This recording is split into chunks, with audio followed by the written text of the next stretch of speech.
Hello and welcome to a very special clip of Hannah and Eastwood Get Real, where we are actually together.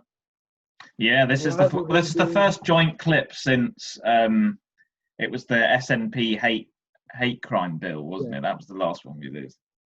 the first time of being together for a very long time. And of course, we have both uploaded various clips on opinions, and we wanted to talk to you, or we wanted to share an opinion today on incompetence. I nearly said incontinence, and those are two very different things. The comedy is sneaking in already. So Harry would like to lead us in our debate on. So moving very swiftly on. So yeah, today's theme is incompetence. I'm just being careful there. And yeah, I would like to start by talking about the fact that Ofcom and ITV have refused to investigate the complaints that have been received after Diversity's BLM performance on Britain's Got Talent. And I realised that I've been fairly quiet on the channel about this whole Diversity performance. So I'll start by giving a very simple message to Diversity and Ashley Banjo, which is that if you decide to go onto a prime time Saturday night programme such as Britain's Got Talent, that's a light entertainment show, and you politicise your performance, you're going to get hate. That's just how it is. You're going to get complaints. Because people, when they want to tune into Britain's Got Talent, they tune in to watch entertainment and to be entertained and forget about what's going on in the world, really. You want to wipe it from your mind and have a laugh with your family. And it was just a totally inappropriate thing to be putting on a primetime TV show. For a start, kids may have been watching, and so reenacting the image of a black man being murdered by a police officer is not my idea of a good idea to sell to children, to be honest. So that's completely ridiculous. But there's a time and a place, isn't there, for political demonstrations? And I just thought it was very poor taste. And I'm not at all surprised that it has been the most complained about TV moment of 2020. And I think that speaks volumes, to be honest. And what I would say about the fact that Ofcom and ITV have refused to investigate this shows their incompetence and perhaps incontinence as well. And cowardice. And cowardice. I don't understand what's going on in the world where everyone just bows down so easily to the snowflake woke brigade. No one seems to ever stand up and say, hang on a minute, get some perspective. This is a light entertainment show, and this is not a suitable thing to be putting on television. We all want a break from this ramming down of political ideas down people's throats. We need a break from that. And, you know, Britain's Got Talent is not there to be politicised. So that's my view on that. I'll chime in and say that since Hannah and Eastwood Get Real began, viewers will know I am not one to shy away from challenging any form of support of BLM or support of racial abuse or support of anything of that stature. So on Thursday, when the news broke that Ofcom will not be pursuing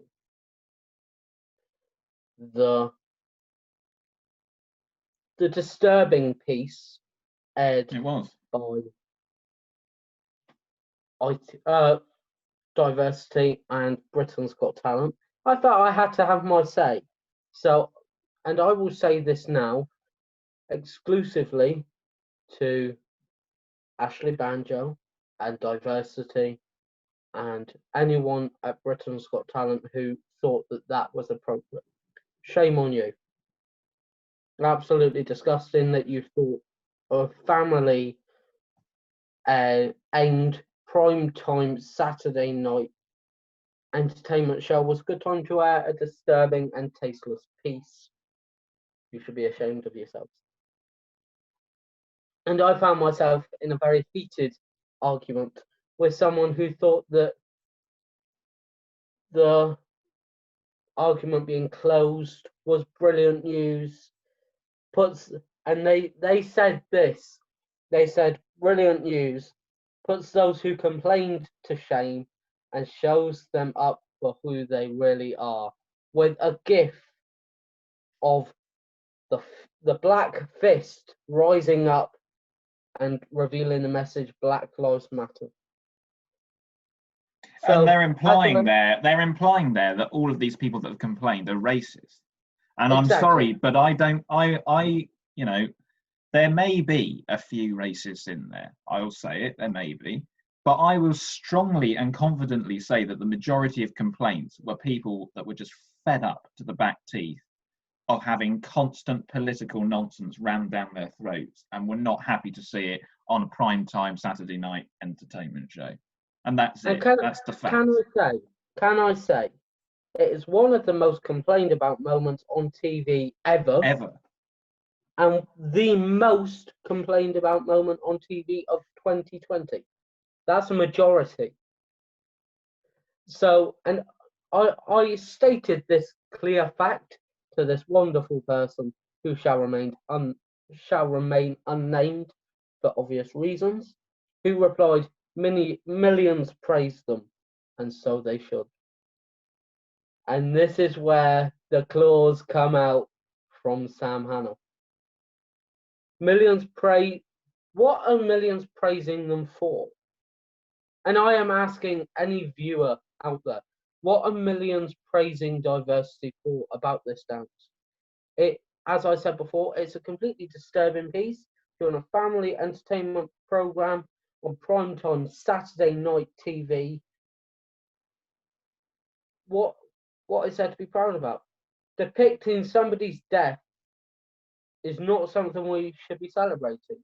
No. Diversity and ITV, as I said, should be ashamed of themselves by thinking it was appropriate. I'm not a racist. Harry's not a racist. We are all for racial equality in the world. Exactly. And there were a few friends of ours, or a few friends of mine, who are in support of BLM, and they don't currently know where we stand on BLM. So we will make our feelings known. We are not racists.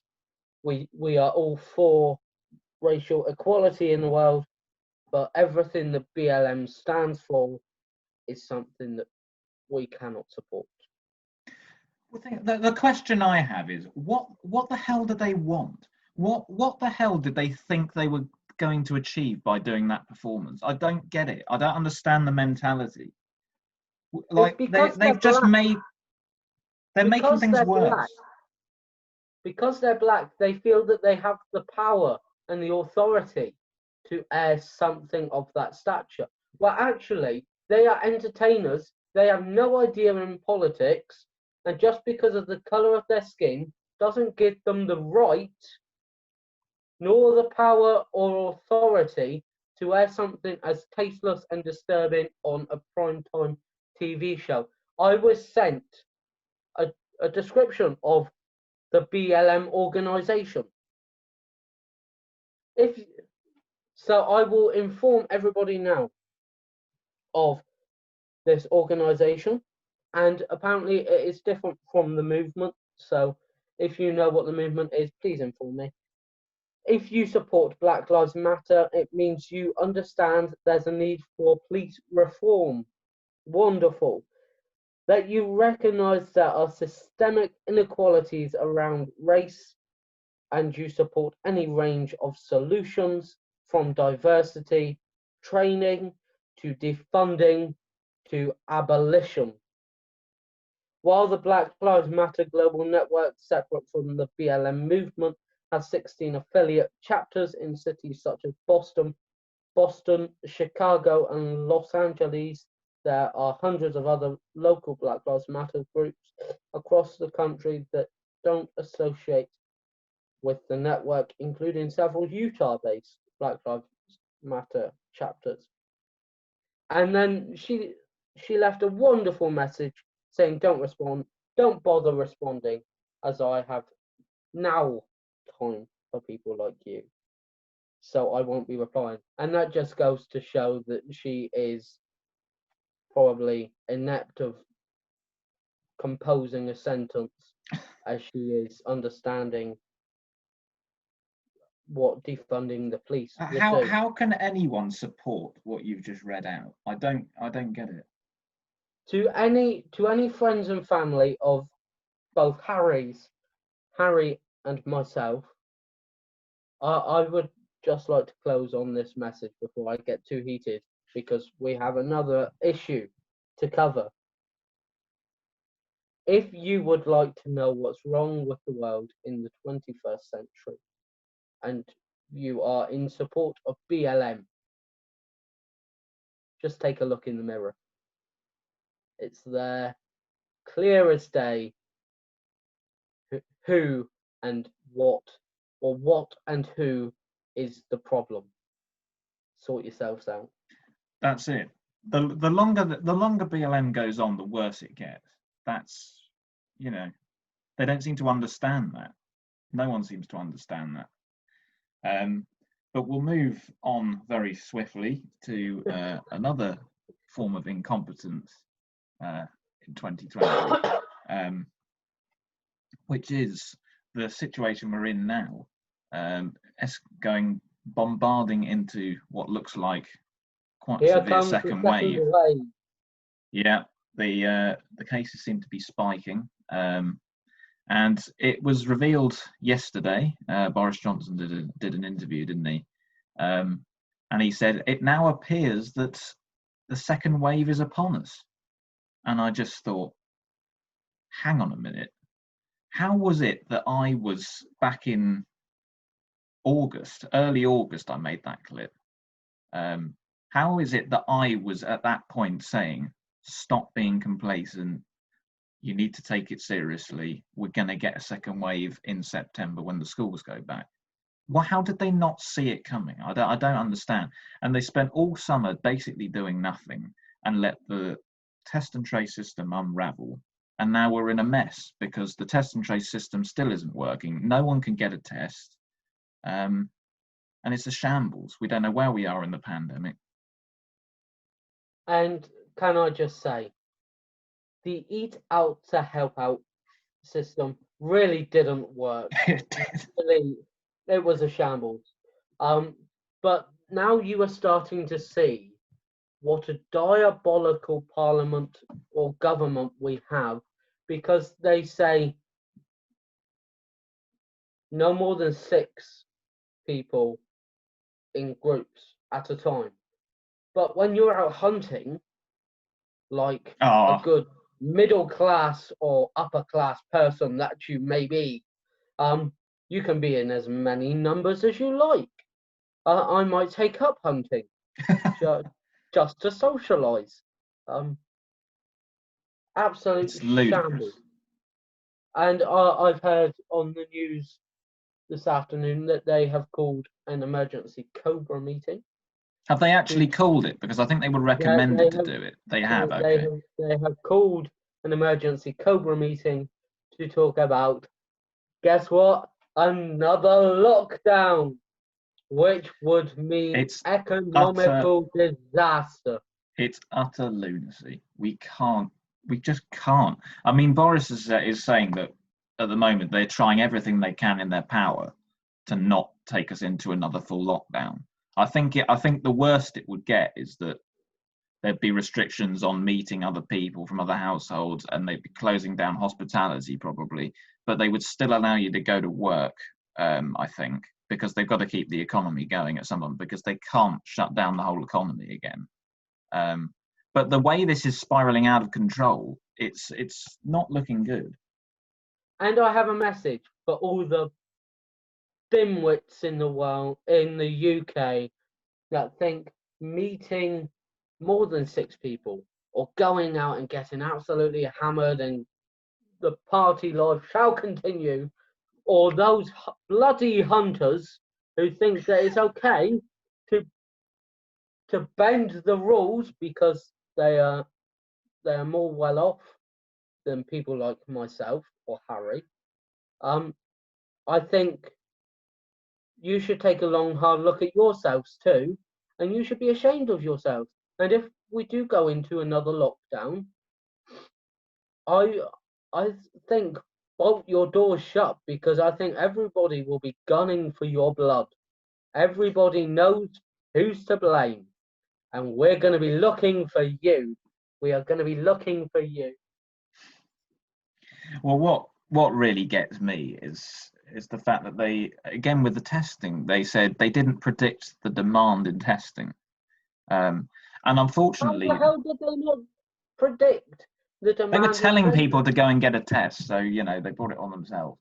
But the whole point of governing the country is to prepare for a worst case scenario, and it didn't take a high class epidemiologist to work out that there was going to be a second wave. So I don't know why they didn't get. Could have worked it out. Why didn't they get the preparations in place, get the testing system sorted, make sure that they had concrete rules, that they were all organised and well prepared, and they still didn't. That is not competent leadership. Whatever political standpoint you're at, you can't argue that that is a good, competent leader. And it's just not possible. I think finally, something we could both agree on. If we do end up in a second lockdown, I think there is only one thing left for the Prime Minister to do, and that's to go. He has shown that despite everybody feeling sorry for him getting COVID, I think he has shown how tactically inept to dealing with the virus. Not just tactically, in every possible way, I'm afraid. He has shown that he is willing to break the law for Brexit. So I think it's say tatty bye to Mr. Boris. But I think if they're going to break the law, the international law, then people are going to think over here, well, I can break the 6 people rule. Exactly. If they can break the law on Brexit, if people who are higher class than we are meeting in big groups because they're going hunting, people are going to think, sod this. I'm going to meet my friends. If other people can do it, why can't I do it? Why is it one rule for one, another rule for another? And I hate to say it, but this whole complacency thing that's been spreading through the general public and I like just sitting there with their fingers in their ears has stemmed from Dominic Cummings. Right there. That was where the public opinion changed, and they thought, hang on a minute, we're not being taken for fools here. We're not going to listen to what the government have to say anymore, because apparently the rules don't matter. You can realise that is the moment, you can pinpoint the moment that the government lost the trust completely of the UK. And anything that spawns out of their mouth now, nobody will believe. No. And unfortunately, that is catastrophic when we are seeing a second wave and they have no respect. We need people to really take this seriously if we're going to avoid strict lockdown measures and shutting down the country again. So we really need people to, listen to what the government are saying. But I can understand perfectly why people aren't. They have really undermined themselves, and they've lost all trust, public trust completely. So they're done for, as far as I'm concerned. Anyhow, I think we should draw this I think so. clip to a close before we get too heated. I hope you have enjoyed this taster of what is to come for the new series. And I'm sure there's going to Hannah be plenty to talk about in the next few weeks and months. New series of Hannah and Eastwood Get Real. Series 2 starts on October the 3rd, exclusively on Facebook and on YouTube. Expect lots of guests, expect lots of debate, expect lots of anger. Because as you have seen today, there is lots to be angry about. And also expect common sense, because that's what we try to bring, isn't it? That is what we need. We need common sense, and apparently nobody has any common sense anymore. No, it's nowhere to be seen in the cabinet, and it's nowhere to be seen in the general public, I'm afraid. It seems everyone's gone truly nuts in 2020. So we need to have a common ground where we all sit down and actually speak some sense. There doesn't seem to be any sense anymore. So yeah, I think that just about wraps it up. Thanks for watching, and we'll be back soon, probably before the first episode of the new series, with some more clips, I should imagine. So thanks for watching.